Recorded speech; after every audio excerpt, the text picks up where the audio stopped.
اسلامی بہنوں کے لیے نماز میں ناک کا کتنا حصہ لگانا ضروری ہے؟ کیونکہ میرے گھر والے مجھے اتنا ڈانٹتے ہیں، کیوں گھر میں ہے کارپیٹ، اور کارپیٹ کی وجہ سے ناک کی ہڈی جمانے کے لیے زور لگانا پڑتا ہے، اس کی وجہ سے ناک پر ہو گیا نشان۔ اب ناک پر نشان ہو گیا تو کہا جاتا ہے کہ مجھے کہتے ہیں کہ عورتوں کے لیے اتنی سختی نہیں ہے، اس بارے میں رہنمائی فرمائیں۔ ناک کی ہڈی لگانا، پیشانی جمانا، یہ دونوں کے لیے، مرد و عورت دونوں کے لیے۔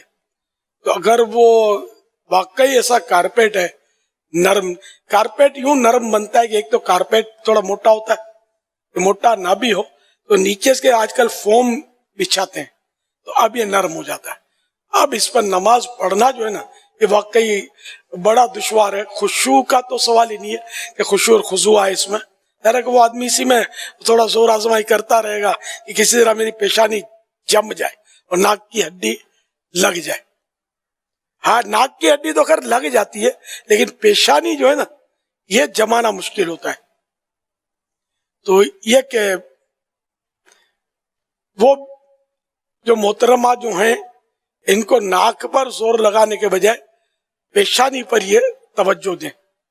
تو پیشانی کو جب یہ جمائیں گے نا تو ناک کی ہڈی خود بخود لگ جائے گی۔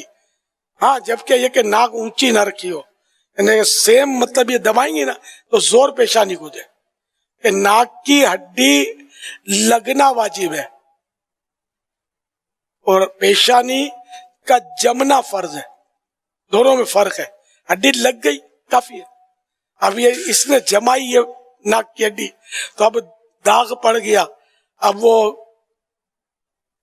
اس کو ناگوار گزر رہا ہے، تو یہ اس کا ناگوار گزرنا بھی مناسب ہے۔ تو ایسا کرنا نہیں تھا کہ جس سے ناک وہ بدنما ہو گئی۔ اچھا، اب اگر یہ دونوں سن رہے ہیں تو لڑنا مت، کہ لڑنا بھی برا ہے۔ اس نے جو بھی کیا بیچاری نے شریعت کا حکم سمجھ کر کیا، کھلی ولی معافی اور درگزر سے کام لیں، لڑائی نہیں کرنی۔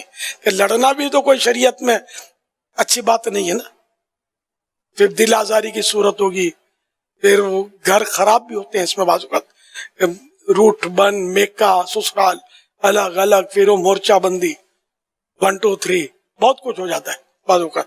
تو اس لیے معافی درگزر سے کام لیں، اور آئندہ یہ کہ مدنی بیٹی بھی جو ہے وہ بس وہ ناک کی ہڈی لگنی ہے یہ سمجھ لیں ایک دم۔ بعض عیسائی بھائی بھی بڑا زور لگاتے ہیں، کوئی یہاں مطلب انہیں داغ کر دیتے ہیں، کوئی یہاں کر دیتے ہیں، اصل یہ ہڈی ہے نا، یہ ہے، یہ یہاں زور لگا رہے ہوتے ہیں 2 آنکھوں کے بیچ میں، تو یہ کیسے جمے گی یار؟ یہ نماز میں سجدہ ہی نہیں پڑے گا۔ تو زمین پر بھی یہ یوں کھینچ کھانچ کے نکالتے ہوں گے اور وہ زخم کر ڈالتے ہیں بعض اوقات، مجھے یاد پڑتا ہے کوئی یہ ہڈی ہے، یہ نوک ہے نا، اس کو نوک کو دبائیں گے تو یہ ہڈی ہو جائے گی، ساری ہڈی لگ جائے گی۔ تو یہ آپ اس کو دبائیں گے نا تو یہ ہو جائے گی، مگر اتنا نہیں دبانا کہ وہ زخمی ہو جائے، داغ پڑ جائے یا آپ کو تکلیف پہنچے۔